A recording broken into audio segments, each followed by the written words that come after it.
What's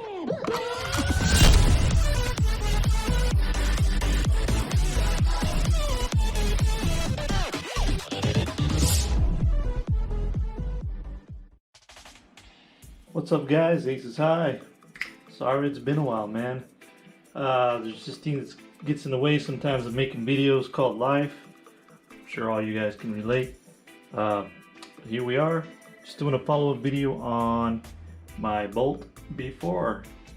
I put a lot of time on it and I'm loving it so far, but I did get something new that we're going to stick on there, and it is a Pinty red dot sight from Amazon. Figured I'd try it. I do have a Pinty sight right now. I stuck it on my Chris Vector. It works really well. It just goes through batteries pretty quick, so hopefully it's not the same deal as this one, but really it's not a big deal. The only problem, the only downside of this one is that it uses an even smaller battery, so hopefully I can find those where I typically find my airsoft sight batteries. But yeah, here it is, the Pinty red dot sight. Not much here, but there's a specific reason why I got this, and if you remember my Feyachi V30 sight video, it comes with a mesh in the front, which is a flash kill here, that's taken a few BBs and it's actually protected the sight pretty well. So I'm going to try my luck with this one now, and I like that because if it gets hit with a BB, you can unscrew it and just push it back in from this side, and then you can put it back together and it's good to go again. I've taken about 2 to 3 BBs on the other one and it's still holding up pretty well, and the sights are cheap. This was less than 30 bucks, or it might have been around $30 on Amazon, and let's see if it came with the battery pre-installed. That'd be nice if they did that for me. No, they didn't. Is it possible to use a... I'm gonna try something actually. Yeah, that's not gonna work. Okay, well, looks like we're stuck using CR1620s. I've never seen this before, but it's the card that we've been dealt, so we're just gonna roll with it for now. CR2032s are pretty easy to get, but I don't know about these new types. Okay, so here we go. Got the battery in there. Turn the sight on. Ooh, nice and bright. All right, awesome. Yep, there's a brightness adjustment, so that does work. And the thing I like about this Pinty sight is that it actually includes the tool on the caps, just like the V30 does. And this one is two little dots. I don't know if you can see that very well, but it's a lot easier to kind of line up than just a vertical slot, so that's cool. Yeah, not really much to this sight. I like the form factor. It's pretty neat. It looks pretty slick. It's gonna go on the gun like that. This is the side. Normally this is on the top, but I'm down with this. That's cool. And it comes with a nice little case, battery, some tools, and then cap covers. Lens cap covers here. That's neat.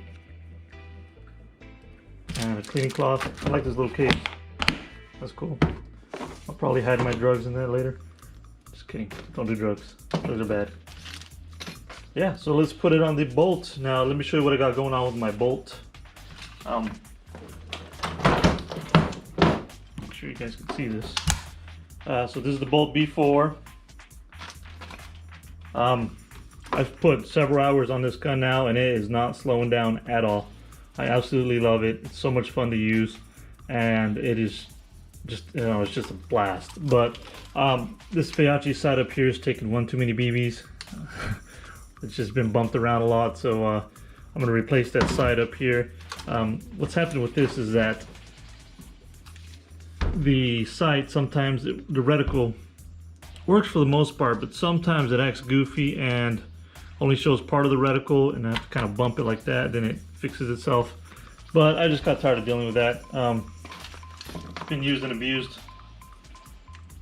It's time to retire it, so that's what we're gonna do. And we're gonna get rid of the sight protector. We don't need this anymore because we got that flash kill on the front of the new sight we're putting on it. And that's going to protect the front glass on the side. So works for me. All right, let's see what we got here. I'm gonna get a different riser for it. This one's not really that ideal for it just looks goofy because I don't have the lens. Maybe I just gotta get used to it, the way it looks. But not having the side protector on there just gives it a way different look. I might kind of line it up. This is my technique here with the sights. I always line it up above the mag, where the mag goes, if possible, as close to that as I can. That's just where I like them. When I try to find my sight picture, that's where I'm used to it. No play. All right. Hey, that looks pretty cool. If this was hitting, I think it looked better. Yeah, I'm gonna get a different riser for it, but it'll work for now.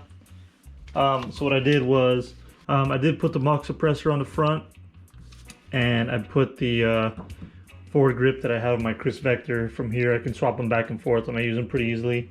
So that's cool. I bought some M-LOK rails. I got an M-LOK rail on this side right here. I put an M-LOK rail on the bottom for the, can't see my screen here. I put an M-LOK rail on the bottom for the grip, and I put an M-LOK rail on the other side.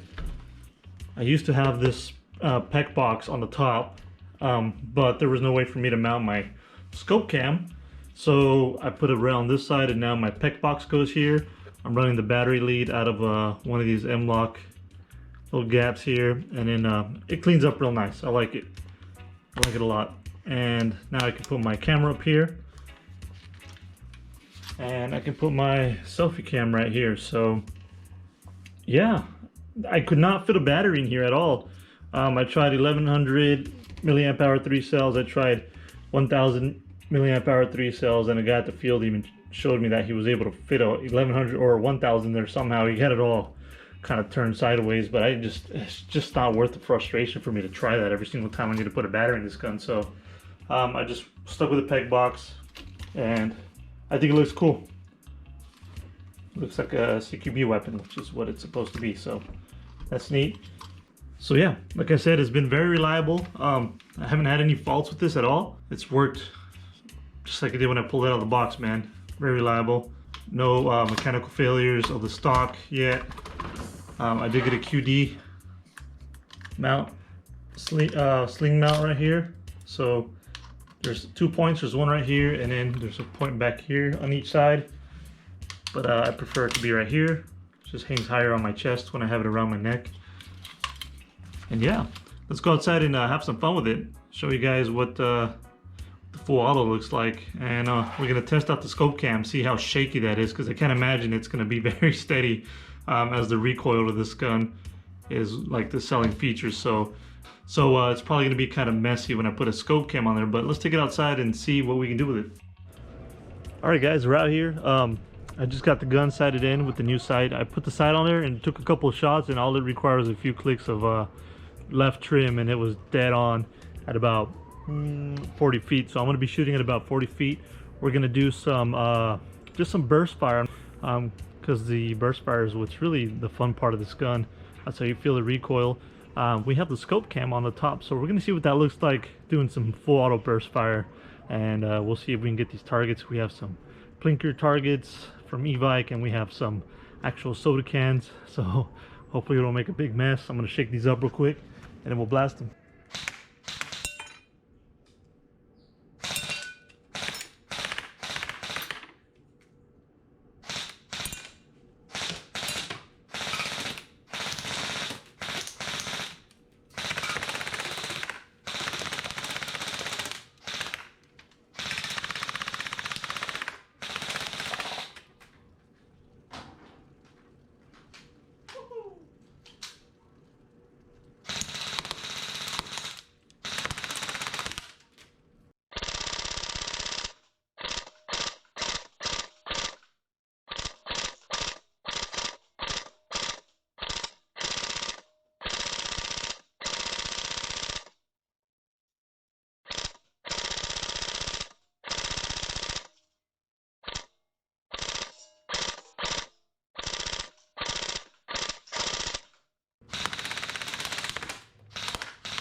No joke, dude.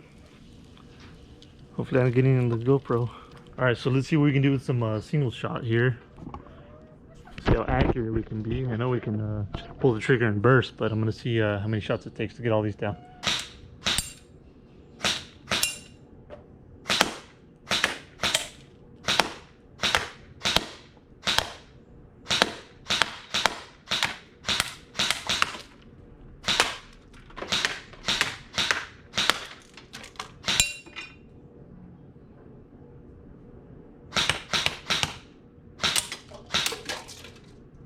Shoot around the tripod there.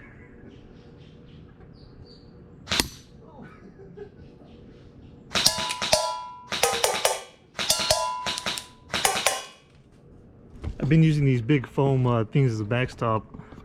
I'm just gonna try to blast through one right here. We'll try to saw one in half with the ammo that I got left. Let's see what happens.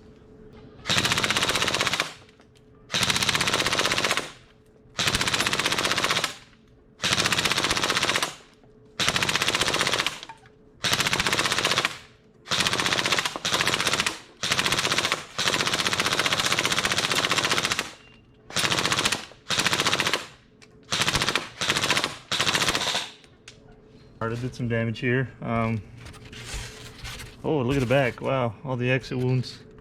That's pretty cool. I thought those would just explode, but I guess they're a little more resilient than I thought. Alright, let's clean this mess up and go back inside. Alright guys, this pretty much sums it up for this video.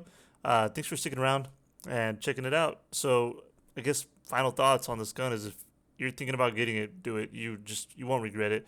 Especially if you play at a field where you can utilize like some burst fire or full auto. That's when you really get the most out of this gun because of the recoil feature. It's just so much fun. It's a nice gun to use, even on semi-auto. It has a lot of character with that recoil and just its form factor and the weight. It's just a really well built overall. Just a nice M4 CQB style gun. So, yeah. Thanks for watching my video. Catch you on the next one. Call your hits.